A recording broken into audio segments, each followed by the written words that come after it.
Welcome to Momentum, a motorsports podcast powered by High Gear Success. I'm your host, Heather Wilson Schiltz. Here we share the stories and strategies that keep the world of motorsports moving forward. And today I have Cory Texter, a two-time American Flat Track Production Twins champion and a four-time X Games competitor.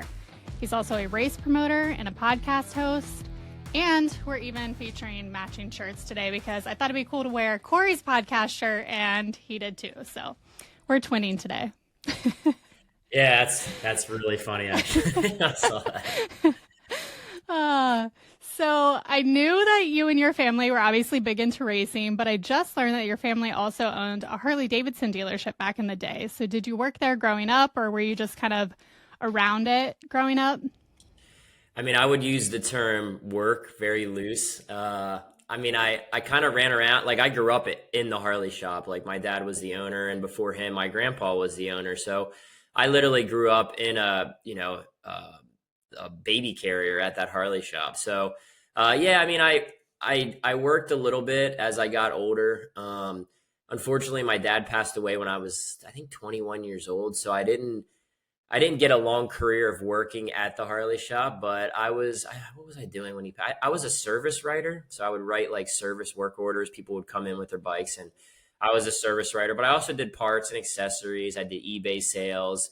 My favorite job was honestly probably just washing motorcycles. Like I didn't have to talk to anybody. I could put my headphones, and I had a CD player back then, people listening, so I had a Walkman or a CD player, and yeah, I would just like grind it out and wash bikes. I kept getting upgraded up through the ranks. I'm like, I don't want to do that. I just want to wash bikes. But yeah, so I did grow up at the Harley shop, and I'd probably if my dad never passed away, my career might have gone very, very differently. I'd probably still be there. So. Yeah, I grew up in a dealership family as well. So my parents own a KTM and Husqvarna dealership here in Ohio, and it's actually in its 48th year of the dealership. And never formally worked in the dealership, but when I was like younger, like honestly, probably when I was 10, I was better at doing things than I am now in there. Like I could check people out of the cash register. I could look stuff up on the computer. Now, if I go in there to hang out and I'm like sitting behind the counter, customers will come in and they'll start to ask me a question. I'm like, I'm really sorry. I actually don't work here. Just hanging out. I can't answer any of your questions unless it's like, answering the phone to say what time we open and close. That's about it. So that's funny. Yeah, I was about the same program. So yeah, but a lot of good memories growing up, hanging out in the dealership, getting to know all the customers that become like family. I'm sure that applied there as well. Oh yeah, I still see. I mean, honestly, my dad passed away. It's been 15 years, so that's like a whole different life ago. Like I forgot that part of my life even existed, like the Harley shop life and going to dealer meetings. And Willie G. Davidson and Nancy would come to our Harley shop every year to have dinner. Like we'd all get together, and my grandpa rode Harleys with Willie G. Davidson. So it's that part of my life it's just so long ago. I truly forget that some of that even happened. But then I'll see people out and about and that I met at the Harley shop, and they're like, wow, like Cory, right? I'm like, yeah. Like, so it's been a while. I think everything kind of happens for a reason. Part of me always wonders what part of my life would have been like if I was able to kind of stay in that part of the industry. But I don't think I would have been able to reach the level of success in other areas if I was stuck inside a dealership all the time. So yeah, everybody always asks me if I'm going to take over the dealership, and it was a consideration and a thought. But since owning my own business too, and I'm sure you can appreciate this as well, doing what you do, like there's a lot of freedom and flexibility in not being tied to retail, not having to be in a physical building during set days and hours. And the amount of overhead too. It's a double-edged sword. Like a part of me, I always said I work really hard so I never have to work. Like that was my joke when I like being self-employed and doing my own endeavors. But with that being said, I mean, I'm always on my phone. I'm always taking calls. Like sometimes I want a 9-to-5 job where I can just go in, work, punch out, and then just like the weekends don't mean anything to me anymore because like I'm always working, and the Sundays, Saturdays, like holidays, it doesn't really it kind of all blends together. It's a take and give. Like I long for a real job, and some days it just depends how it's going. I get So, that. I get that for yeah. sure. So you're not doing much flat track racing now, but you are big into promoting events. You have the Mission Foods CTR Flat Track Series, which is an AMA major championship series. So can you tell us a little bit about that series and how many events you're hosting this year? Yeah, so I retired from pro racing in 2022. And then since I retired, I raced like the following year. I raced a little bit. I did a bunch of like one-off races and did really well. And then I blew my knee out at the end of 2023. Had surgery in 2024, and it's taken so long. Like I had a major knee surgery, and then slowly starting to get better with my knee. And then I broke my wrist twice this off season. So I haven't been riding much of anything at all. I still do a lot of training and coaching and things like that. But yeah, I haven't ridden. Like it's crazy. I talk a lot of smack to all the kids I coach. And then I'm like, dude, I don't even know. Like I haven't ridden in so long. I play around a little bit on cruises bikes, but so yeah, I mean, my endeavor right now, my big thing this year was the Mission Foods CTR Flat Track Series. Mission Foods, a really, really cool partner, really cool sponsor of our series, but they've also been friends of mine for a few years now. They were a sponsor of mine when I was racing in the production twins class, and they've helped me out with a bunch of different things that I've done over the years. And Mr. Gonzalez from Mission Foods is a former flat track racer, and it's really cool that they help out our series. But we have, it's a 10 race, 5 event series. So we have 5 doubleheader events, and it's mainly East Coast based. We have 2 in Ohio, 1 in Florida, 1 in South Carolina, and then we have 1 in Illinois, which is Midwest. But it's been really good. Yeah, it's an AMA Major Championship Series. We have 5 brands of manufacturer contingency, which is in flat track, you don't really have that. So to have 5 brands offering contingency, we have live streaming.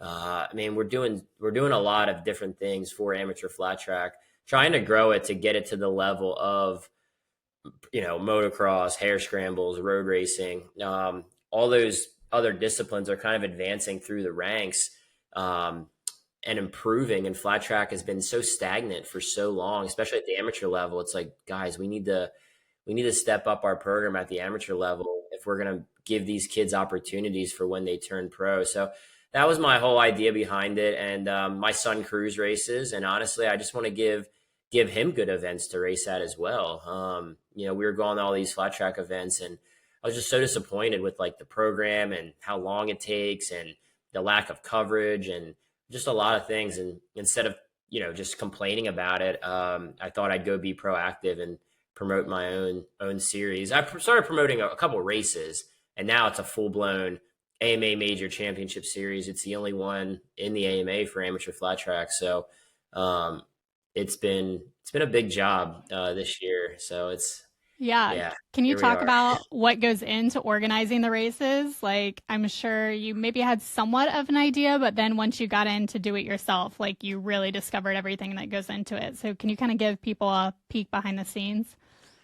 Yeah, I mean, for me, like I put everything I have into it, just like I did when I was racing. Like when I was racing, I did everything I could to be a winner and win championships, from the training to the watching film, talking to sponsors. I mean, anything I did was benefit. Like my whole life it benefited me as a racer.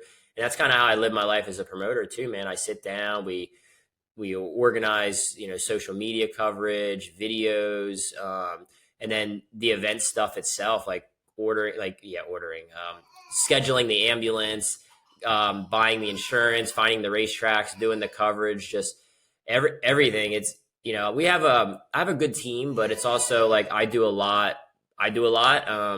So, I mean, I could do a 3-hour podcast on what it takes to promote a high level event. Just we live stream on fanschoice.tv. So all the live streaming meetings, and then all the meetings I have with each track that we go and rent, the meetings I have with the ambulance and the EMT staff, the meetings I have with my own crew, ordering the trophies. I mean, I order porta potties. I do all that. So But like I said, I have a team of people that help me out, mainly my family, like my sister Shayna. She came on this year as a race director, and one of my best friends, Ryan Connolly, he's my referee. One of my other best friends, Bobby McClendon, is my tech director. My mom and my other sister, they do registration. So it's like a squad effort. Like we just have the boys that come out, Ryan and Dylan Deutschlander, they do all my operations and signage. And once we get there, I have a lot of help. But during the week, I'm always doing something relating to, I update my own website. Like I do all that. I do a lot of things that people were surprised. Like, oh, I didn't think you'd be the one doing this. It's like, yeah, I do. I've learned how to do everything. And then, I hire people on race weekends to kind of do that part of it. But during the week, it's pretty much me, and it's a lot of different work and jobs and things like that. So. How do you determine which facilities that you wanted to host races at? Yeah, that's a good question. Scheduling is big in motorsports in general. Like you see it, like, why do they go here? Why don't you go there? Like so many fans live on pipe dreams. It's like, dude, you need to race here. It's like, okay, well, the rent is 20 grand, or that time of the year, it's always raining, or there's so many the grandstands are, not good, or the track, sometimes the facility's good, but the track's not good. So there's a lot that goes into it. What part of the country I'm an East Coast person. I'm Pennsylvania, and we have it's a first year series. So I really couldn't go much farther than Illinois. But I tried to be Ohio, Illinois, because there's a really good contingent of riders in those locations. So I try to go out that way. And then, just facilities and clubs who are easy to work with, who are kind of dedicated to not just like renting the facility and saying have at it, but I like to work with these clubs, especially the last two races we've done. They've been motorcycle clubs that host flat track races year round, and they just wanted to have a high caliber event at their facility. So they were real like dedicated and motivated, and all the clubs that we work with and tracks, they love the sport as much as I do. I've worked with tracks where they just wanted a paycheck, like renting the track, and we come in and there wasn't a lot of dedication from them on it's just a different deal. So safety, making sure the tracks are safe. Like there's a lot of tracks that I would never promote a race at because I think they're kind of sketchy. So just little things like that, honestly. And it might change next year. As we've learned this year, I don't like to wait to the last minute to get a schedule out. Like I think we got our schedule out in October, we were the first one to put a schedule out. But at some point you just gotta I know it sounds crazy to say, but it's like, all right, we're going here. Like that's what we're doing. We're not overthinking it.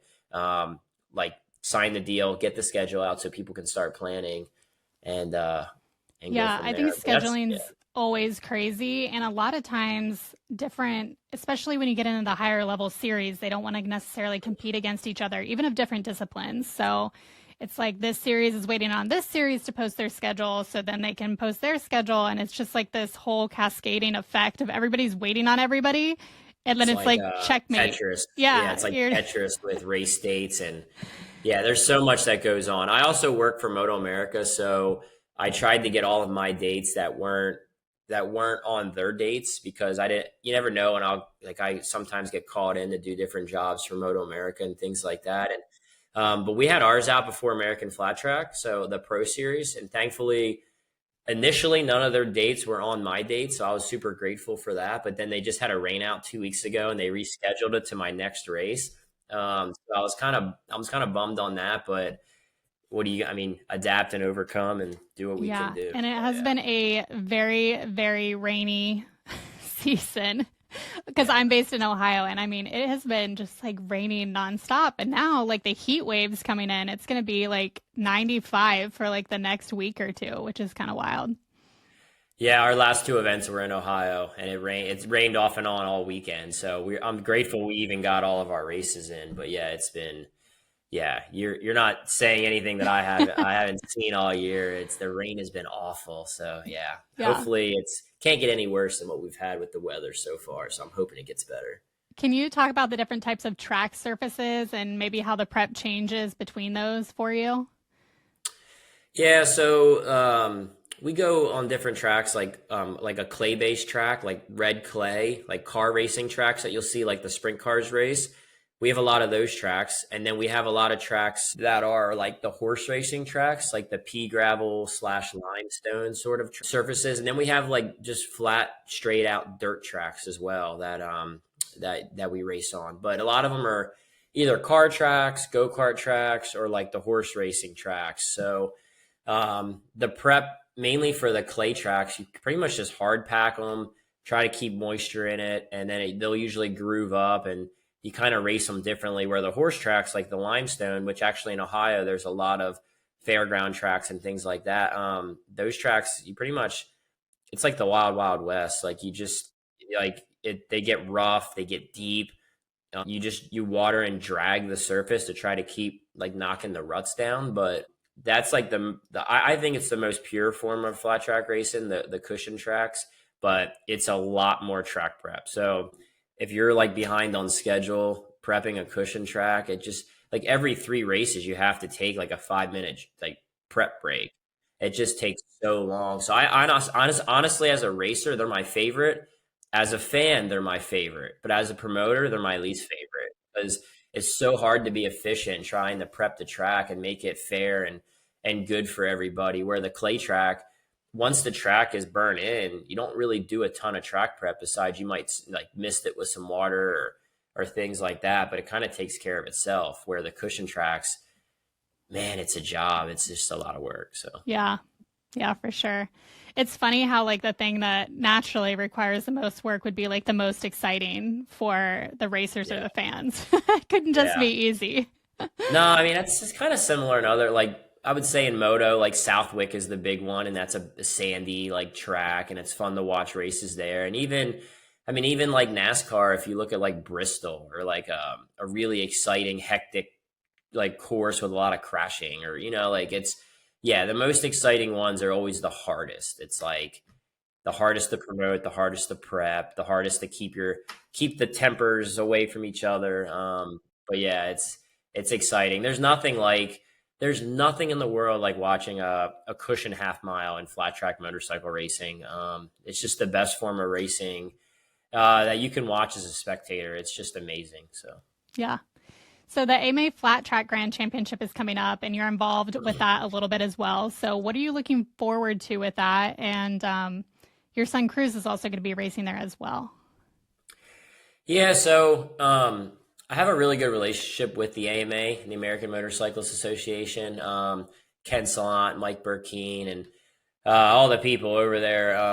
I've had now I have a good relationship. When I was younger, I was kind of a pain in the ass. I don't know.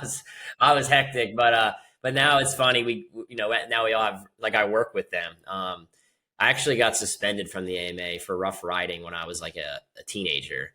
And the guy that wrote my suspension letter is Ken Salant. It's the guy I work with now all the time. So it's pretty funny. We joke. I still have the letter actually, so we joke around quite a bit. But yeah, because my experiences with my series and what we've done with mainly like my winter throwdown event, it's just a massive event. We've been doing that event for 7 years. He brought me in a couple years ago, and I don't know what my job was a couple years ago, but I worked way too hard. I know that. It was I forget what it was, but I was working way too hard. I'm like, bro, I don't like this. This is a lot of work. So now I'm more so I would say a consultant. I've kind of helped them with the class structure and the scheduling and some of the marketing stuff, and mainly track prep. Like ahead of time, I'm kind of consulting the fairgrounds crew at Indocoin, Illinois, on like the track prep and just trying to do different things to, like I said, just grow and better the sport. I just feel like flat track, when people see it, like my son Cruz has a pretty big following on social media, and some people will comment on there and be like, I didn't know this type of racing still existed.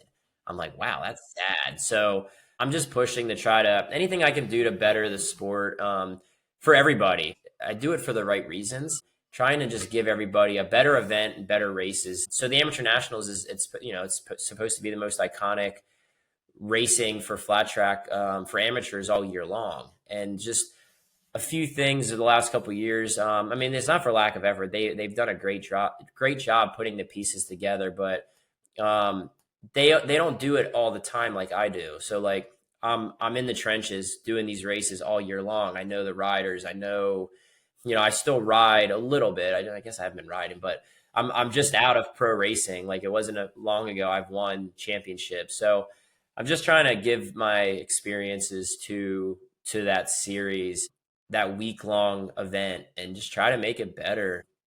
They've hired some of my staff from my events to come and work the race and things like that. Then in the future, they've asked me if I'd be interested in taking the whole event and promoting it, but I just don't. I got to get through this year and see where we're at. Yeah, it's a big ask, and man, and I like doing all these things, but a lot of it too, like I really like just taking my son racing and being a dad. Like it's so hard when I'm promoting my own events or I'm helping all these other promoters and doing all these things. It's like it takes away from my time, like helping my son at the track on race day. Like thankfully his uncle Briar Bauman and Aunt Shayna, and he's got a lot of people that help him out when I'm out working, but it's hard, man. It's really hard. It's good for him because, he knows I'll make sure that everybody has great racetracks, but it takes away from trying to be in his pit and coaching him. And, he's a champ for still doing what he's able to do and not have his dad in his pit all weekend long. So people think it's the opposite. It actually, they think it helps him, but I'm like, dude, it's worse. Like I'm not able to be there. And like, there's a lot of things I would change to his bike, like gearing and things like that I end up not doing because I just don't have time. Like when I'm there promoting or helping, I just like, it's fine. Like I can't do it. I don't have time. So yeah, got off topic there.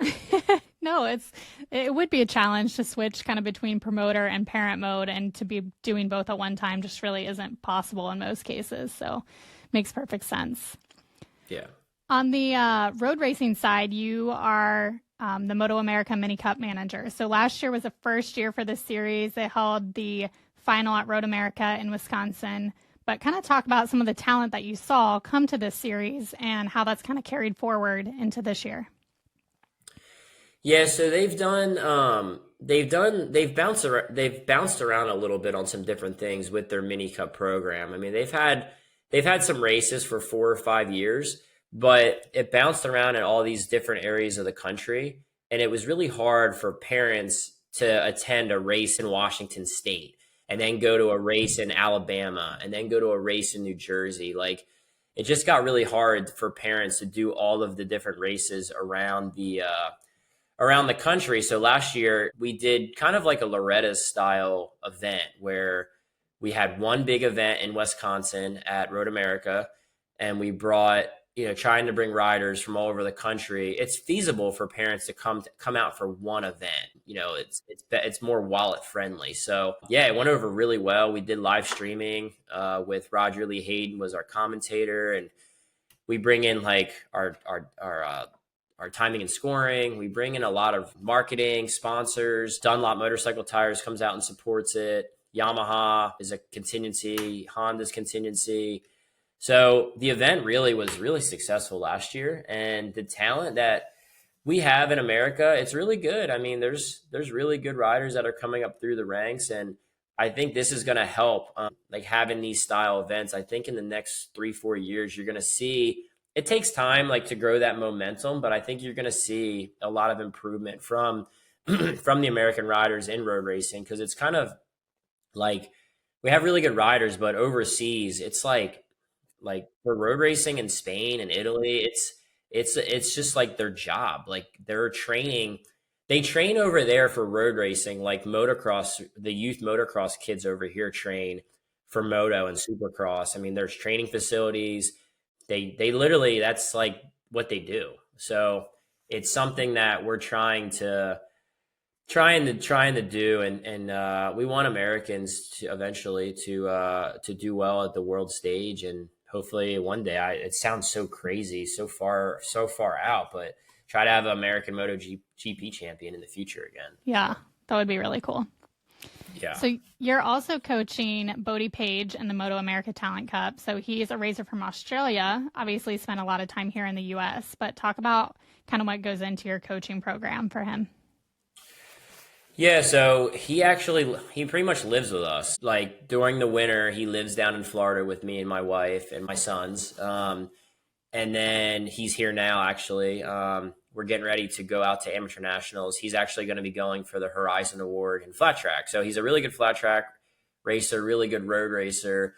I met him 2 years ago at amateur nationals when I was working that event that I said I worked too hard. He kept coming up. He was like a 12-year-old kid, and he kept coming up and just talking to me. Like most kids these days, they're so awkward. They just walk by you. They have no social skills. Yeah. Like we did when we were younger. And I blame cell phones and, social media. They don't know how to talk to people. They don't know how to talk to girls at all. Well, that's another topic, but yeah, like they just don't talk to you. And it was so weird that this kid kept talking to me, and he was so mature. And like, it just really, like, I just noticed it. And then when he gets on the track, he was this little tiny kid riding a big 250, and he was riding the snot out of it. Like he just rode it so hard.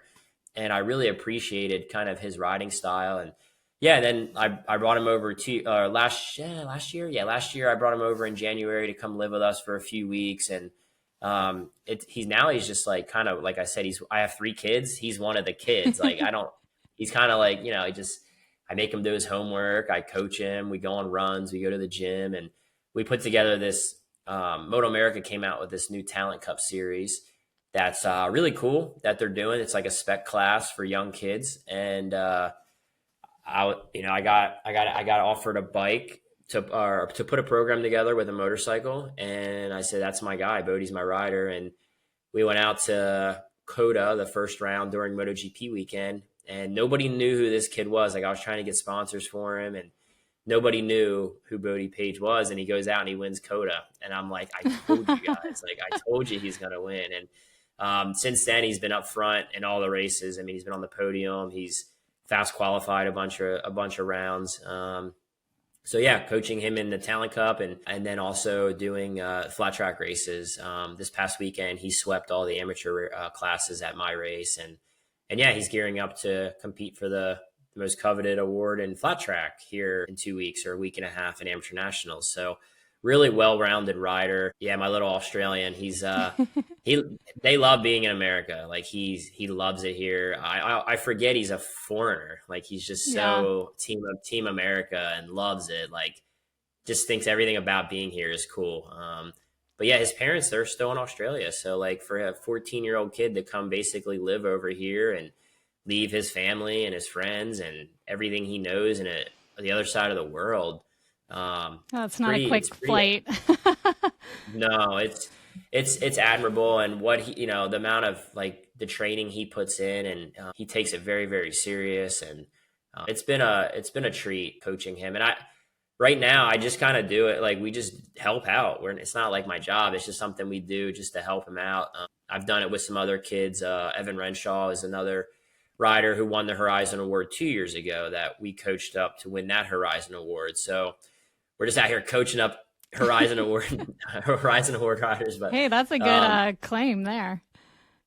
Yeah, I have all these kids, but I don't get tax breaks on them. Like I'm just like, I just have all these kids running around. So I put him to work. He takes the trash out and stuff like that. So he pays rent in other ways.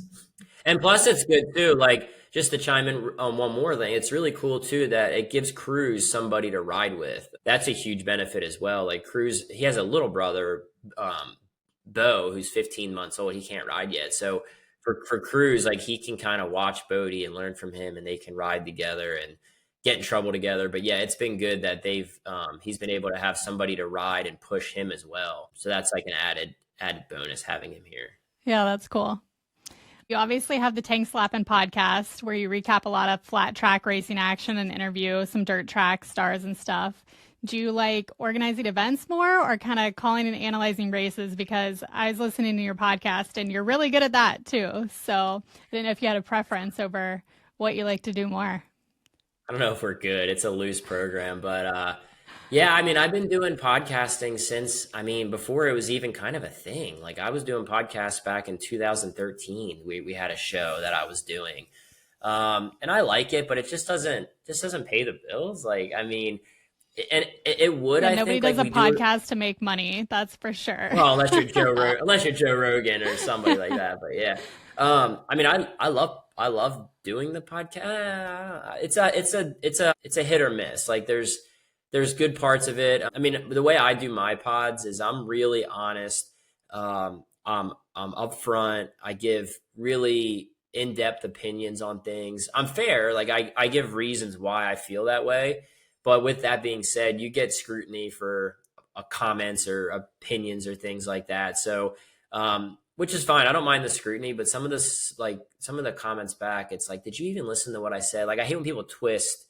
Like, I'll say like, oh, I didn't like, I thought they could have prepped that track better. And then they'll be like, oh, he thinks that we suck at track prep. It's like, no, I just said like, you could have prepped that specific track better. So it's hit or miss, but yeah, you just don't make money in it. And I have to have a job. Like or I need to go get a job. Like I have a college degree, like I can go get a job, but I'm trying to make like the racing thing my career.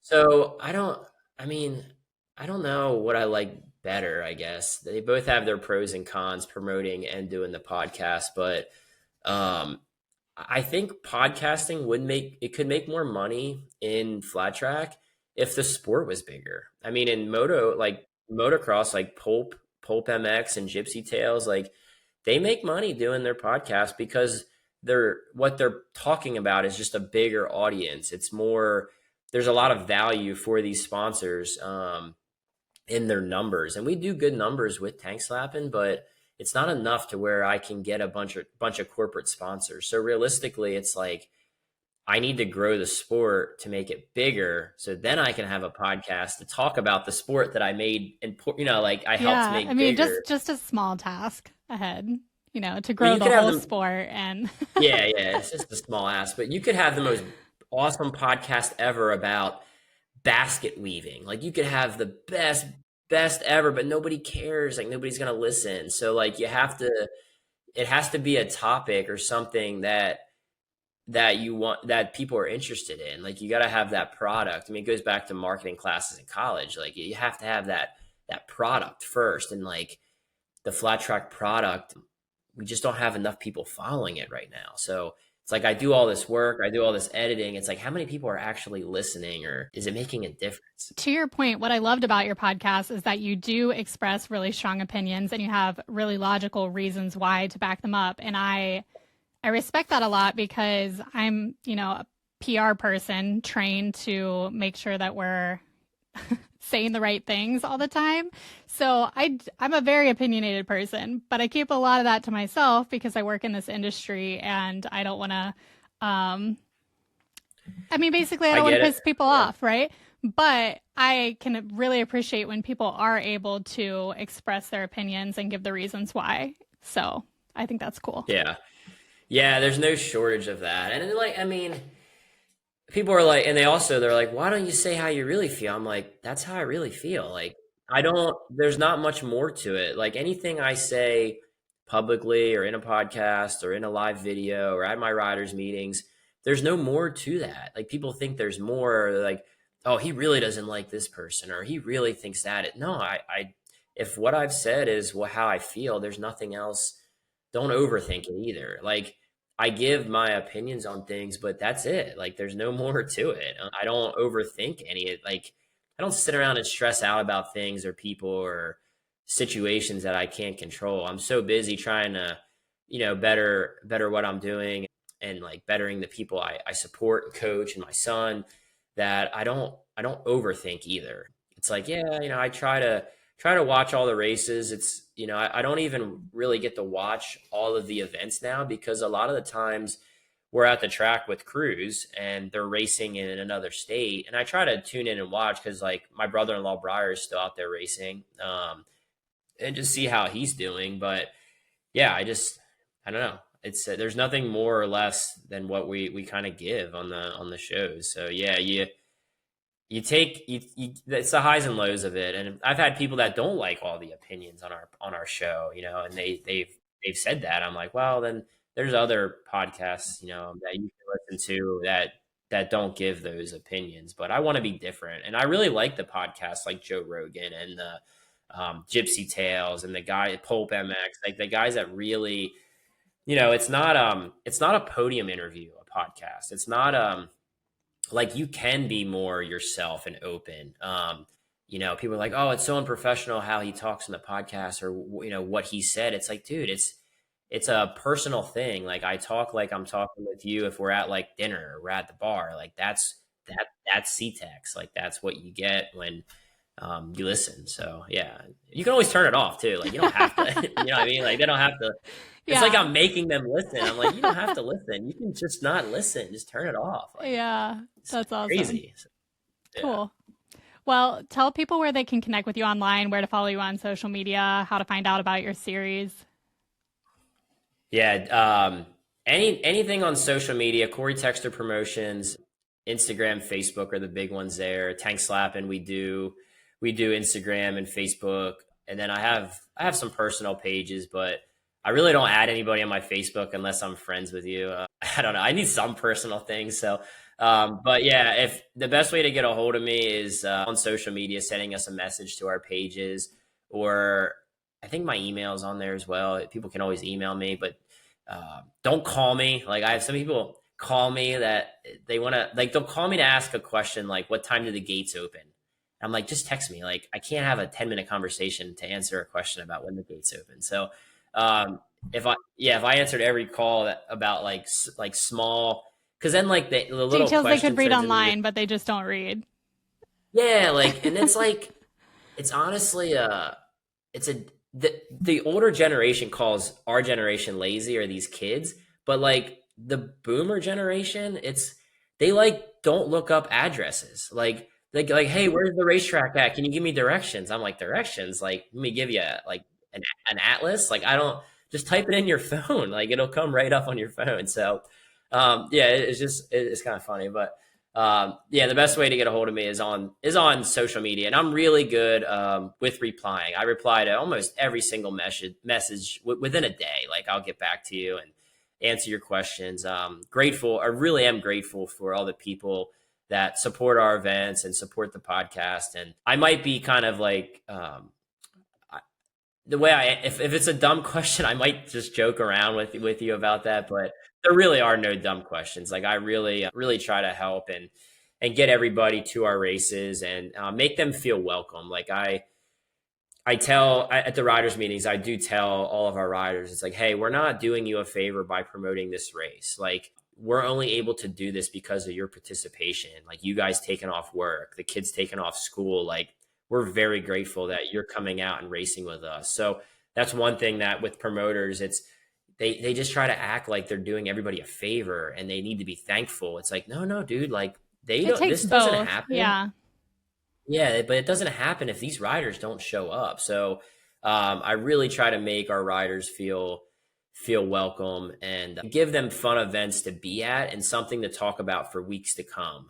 So that's, yeah. And my whole team's the same way. Like as long as that you treat us with respect and you're nice and courteous, my staff is like the nicest people, man.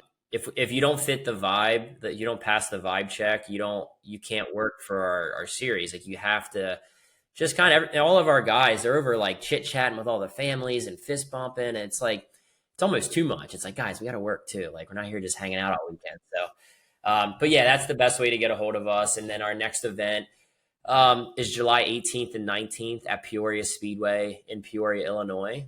Really excited about that event. So if anybody has any questions, you want to come watch some of the fastest amateur racers really in the world. Like we have Australians, Canadians, the best flat track riders in the world. You can come out to Peoria Speedway and check it out. Or if you are unable to attend, we live stream. You can go on fanschoice.tv and you can actually watch all of our races from this year on there as well. It's really good coverage. They've been getting better at every event, and just grateful. And thank you for having us on. Good luck with the podcast life. It's not easy. So it's cool that you're taking the time and the effort to do this for very little. It's very little reward back. So yeah, hopefully everybody listening can subscribe and keep supporting what you're doing as well. It's really cool. Yeah, I appreciate that. I feel like it's just like a really great way to connect with people too. And for me to be able to reach out online to some people that maybe I never would have talked to otherwise, and then get to bring other people kind of behind the scenes and get an inside view or hear some backstories of people in the industry that are both, very high level or just amateur racers or people that have been in it a long time, I think is a really cool thing to cover. So appreciate that.